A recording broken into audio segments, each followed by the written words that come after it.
স্বাগতম। আপনারা দেখছেন আজকের বিশেষ প্রতিবেদন। আজ আমরা তুলে ধরব বাংলাদেশের আজাদী সংগ্রামের এক নীরব যোদ্ধা ওসমান হাদির কথা।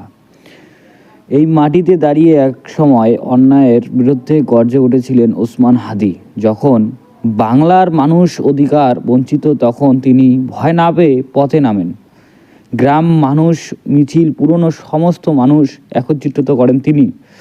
স্থানীয় সূত্র জানা যায়, ওসমান হাদির সঙ্গে সবসময় থাকতেন এলাকার তরুণরা, সাধারণ মানুষ ও যুদ্ধকর্মী সাহসী কিছু যোদ্ধা। গোপনে বৈঠক, লিফটেন বিতরণ, মানুষের মধ্যে সচেতনতা, সব কিছুতেই তিনি ছিলেন আগ্রহী। ইনি বলতেন, ভয় পেলে চলবে না, এই দেশ আমাদের, আজাদি আমাদের চাই।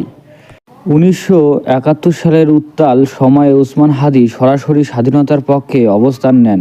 ঝুঁকি, হুমকি ও এমনকি প্রাণের ভয় কিছুতেই তাকে দমাতে পারেনি। পতাকা, মুক্তিযুদ্ধের দৃশ্য, ইতিহাসের পতাকায় হয়তো তার নাম খুব বড় করে লেখা নেই, কিন্তু তার ত্যাগ আজও এই দেশের বাতাসের মিছে আছে। ওসমান হাদির মতো অসংখ্য অজানা বীরের ত্যাগের আজ আমরা স্বাধীন।